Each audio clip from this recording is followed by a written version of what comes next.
तो वो जब वो भावातिरेक होएगा, भक्ति की उत्कट अवस्था होगी, तब वो देंगे।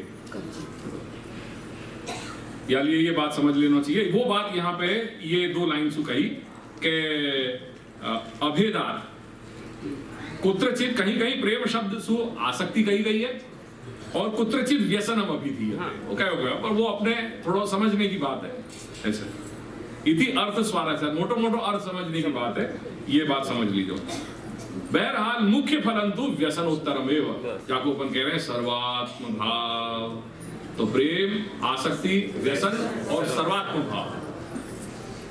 यदा स्यात् व्यसनं कृष्णे कृतार्थः स्यात् तदैव हि इत्यत्र एव कारेण अन्य योग व्यवच्छेदात् इयं व्यसनात्मिका एव भक्ति ही भगवता देवहूतिं प्रति आत्यंतिकीत्वेन उक्ता अहैतुकी अव्यवहिता या पुरुषोत्तमे भक्ति ही सालोक्य सार्ष्टि सामीप्य सारूप्य एकत्वम अपि उत दीयमानम न गृह्णन्ति विना मत सेवनम जनाः। अगर ये चतुर्विध मुक्ति भी मुझको दी जाए तो भी हे प्रभु आपकी सेवा के बिना मुझको ये सब, मुझको आपकी सेवा की अपेक्षा है, मुक्ति नहीं चाहिए।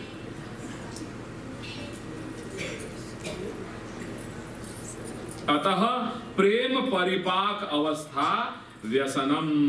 अब 8वीं स्थिति जो है वो सर्वात्म भाव की है, ततो व्यसन वशात। और वो जब व्यसन अवस्था सिद्ध हो जा रही है, वहां में क्या चीज हो रही है, सर्वत्र पुरुषोत्तम बुद्धौ सर्वत्र नाम सर्वत्र पदार्थे पदार्थ मात्रे पुरुषोत्तम बुद्धौ सर्वत्रैव पदार्थ मात्रेषु उत्कट स्नेहो भवति। क्योंकि वो आ समय अपने जो नंबर है वो नंबर ऐसे अलौकिक हो जाएं कि लौकिक नंबर वाले वा चीज को समझ नहीं सकें, यानी उनके व्यवहार भी वा प्रकार से सब बदल जाएं, क्योंकि उनकी दृष्टि कुछ ऐसी हो जाए जाको अपन शायद समझ नहीं पाएंगे।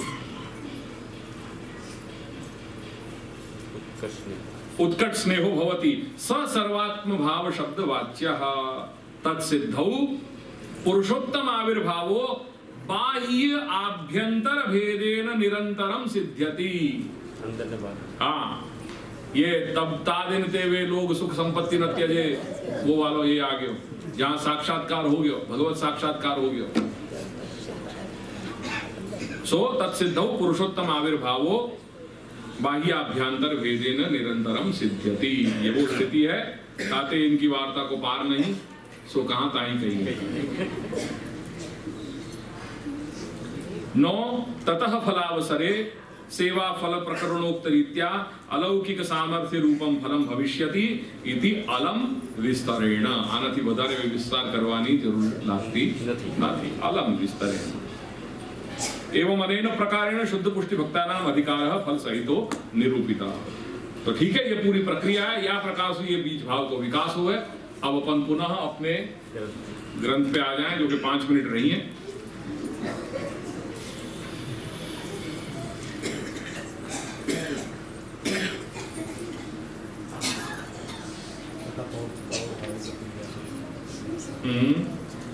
ततः प्रौढ़ भावे सति,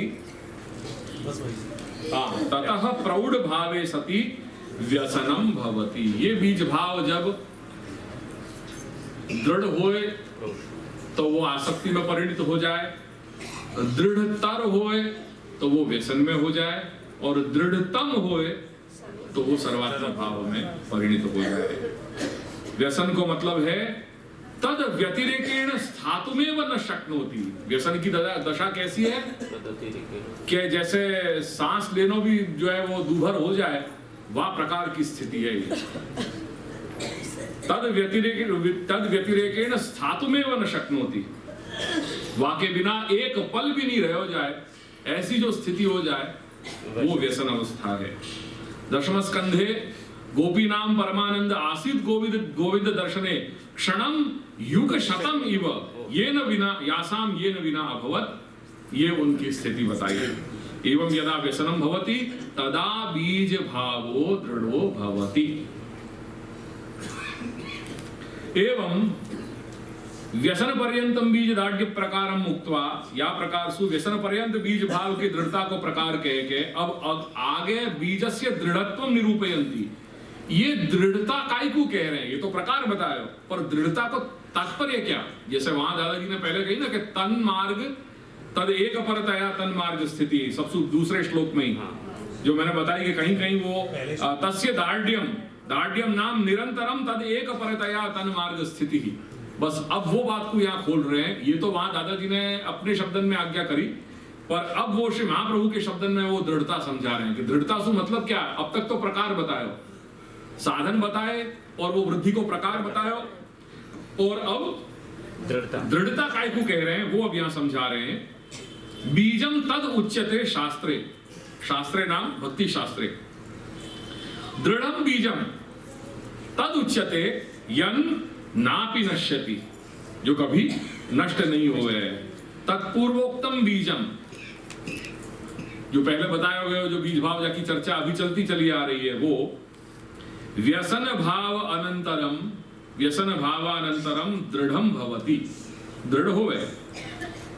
ये बात शास्त्र माने भक्ति शास्त्रे उच्यते, ये शास्त्र में, ये भक्ति शास्त्र में ये समझाई गई है कि व्यसन भाव के पश्चात बीज भाव की दृढ़ता मानी गई है। ये सामान्य रूप से भक्ति शास्त्र में ऐसा निरूपित किया गया है।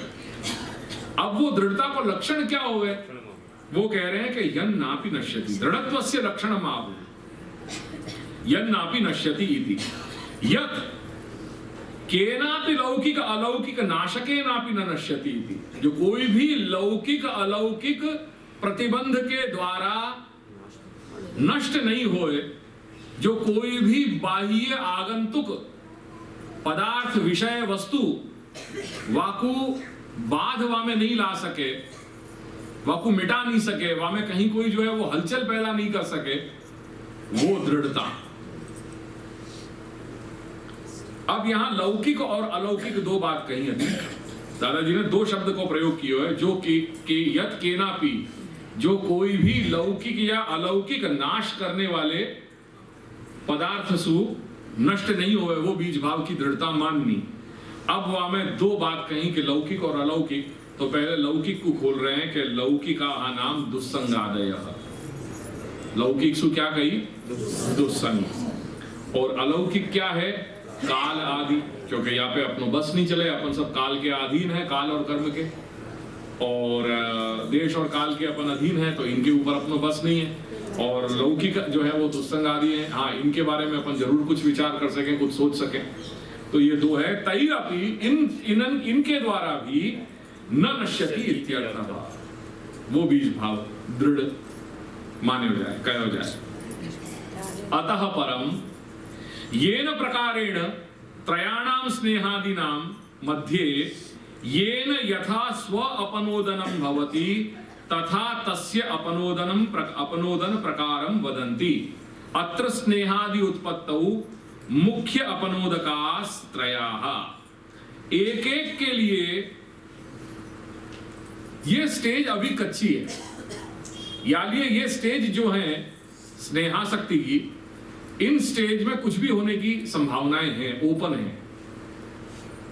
यानी ये अपनोदन हटाने वाले, वो जो अवस्था पे तुम पहुंचे हो, वो अवस्था भी कहीं ना कहीं कुछ कारण, लौकिक कारण भी हो सके, अलौकिक कारण है जिनके कारण वो अवस्था से तुम्हारो स्खलन हो सके, वो बता रहे हैं। सबसे पहले गिना रहे हैं यहाँ कि जो स्नेह की स्टेज है, प्रेम शब्दवाच्य जो स्नेह की स्थिति है, पहली प्रथम कक्षा पन्ना, वहां में ये तीन मुख्य अपनोदक हैं। वैसे तो बहुत सारे हैं, पर उन सबन को अंतर्भाव इन तीन में आ सके, यानी ये मुख्य रूपेण यहाँ पे तीन अपनोदक, अपनोदक यानी हटाने वाले, अपनोदन मतलब हटानो। तो तुम्हारी जो स्टेज पे तुम पहुंचे हो, वह मुकाम पे से तुमको हटा सके, जो स्टेज तुमने प्राप्त करी है वह स्टेज पे से तुमको हटा सके, ऐसी जो स्नेह की तुमने स्थिति बनाई है या भगवान मार्ग में, वह स्टेज पे से भी तुम गिर सको।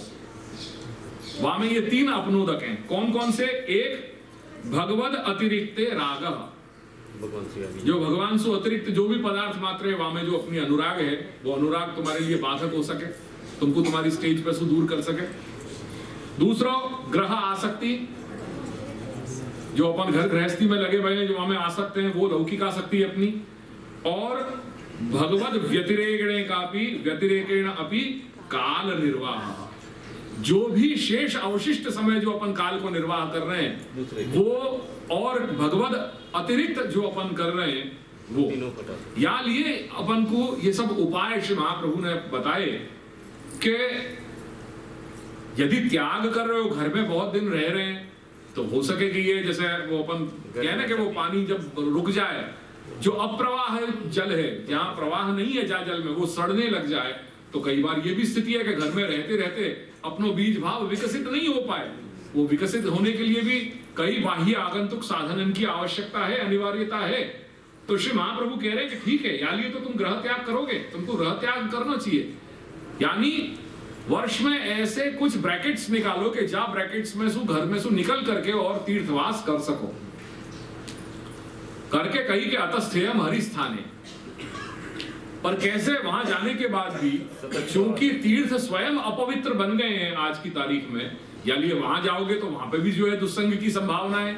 जो तीर्थ ऐसे हते कि जिनको महात्म्य है कि तीर्थ में प्रवेश करने पे तीर्थ की वायु अपन को पवित्र बना देवे, वो स्वयं तीर्थ आज की तारीख में अपवित्र बन गए। ये बात को वहां भागवतकार अपने भागवत महात्म्य में जगह जगह बताया हुआ, इनने तीर्थ सारस तत्व कथा। तो कही कि हाँ ठीक है तीर्थवास करो, पर कैसे? तदीयई ही सह, तदीयई सह स्थेयम। पुनः कैसे? तत्परई ही तदीयई ही सह स्थेयम। पुनः कैसे? अदूरे विप्रकर्षेवा यथा चित्तम न दुष्यति, ये न्याय से तुम मारो, ताकि तुम्हारा बिगाड़ नहीं होवे। वो तो अपनी मुकाम पे सही है, उनको कोई बाधकता नहीं आएगी, पर कहीं ये जो या प्रकार से छिद्रान्वेषण करने की जो तुम्हारी दृष्टि है, वो छिद्रान्वेषण करने की दृष्टि तुमको तुम्हारे लिए कहीं बाधक न बन जाए। ये बात यहाँ सब समझाई गई है। या लिए या पहले स्टेज में ही अपन को आगाह कर दे रहे हैं कि ये तीन बात ध्यान रखियो वहां स्टेज पे पहुंचने पे। एक तो मुख्य अपनोदकाश त्रय तीन है। कौन से? पहलो है भगवद अतिरिक्ते रागः, दूसरो ग्रहासक्ति ही, और तीसरो भगवद व्यतिरेणे का भी काल निर्वाह। ये तीन है, ठीक है। तत्र रागादित्रयाणाम क्रमेण एकैक अपनोदकत्वम आहु। अब एक एक को क्रमशः एक एक चीज बता रहे हैं। जो तीन है, तीन में से कौन सी कैसे काम कर रही है वो एक एक कैटेगरिकली अब बताएंगे। तत्र पूर्वम यथा कथंचित अल्प स्नेह अंकुरोत्पत्त्या अपि भगवद अतिरिक्ते रागो न भवति। कुछ इंटेंसिटी जरूरी है।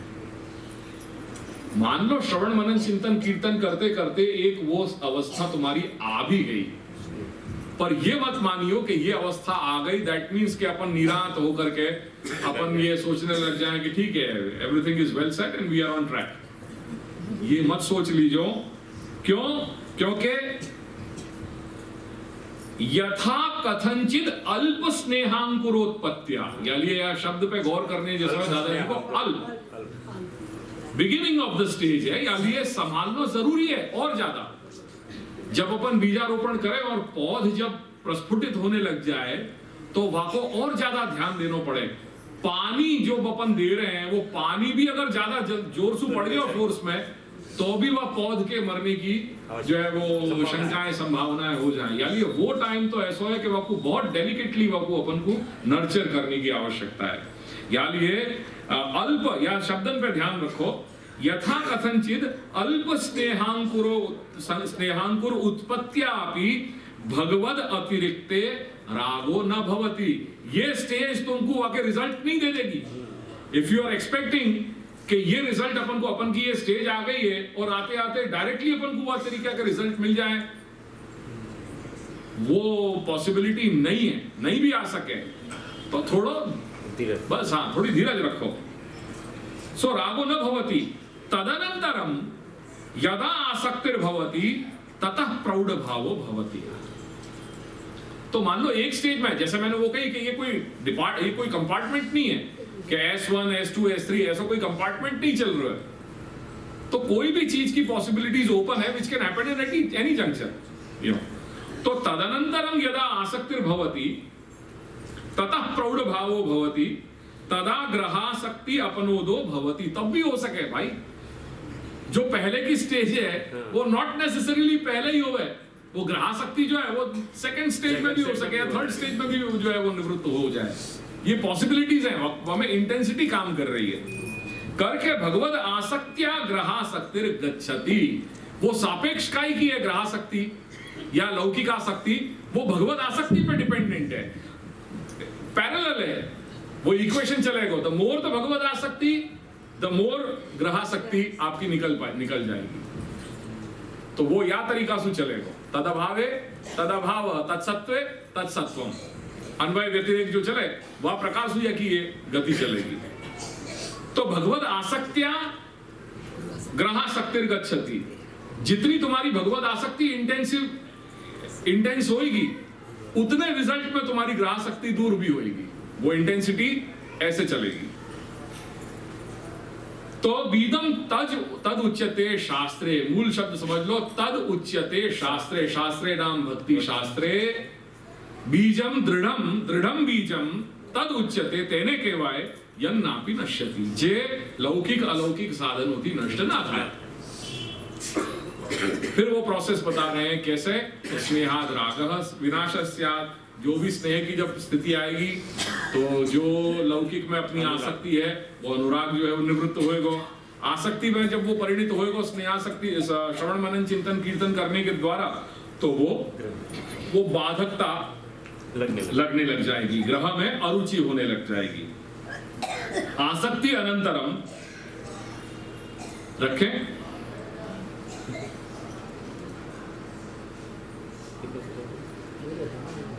अभी तो गुच्छ चल रहे हैं, फिर दूसरा श्लोक आगे।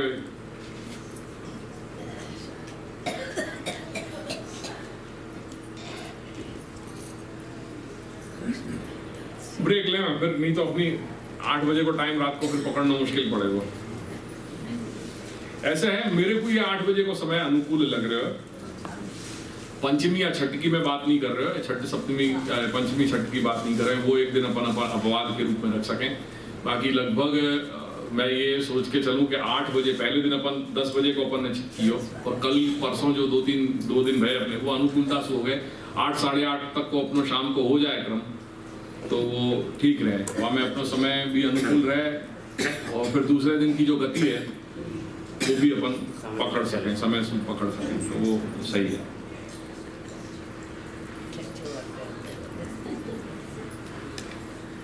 Lagi.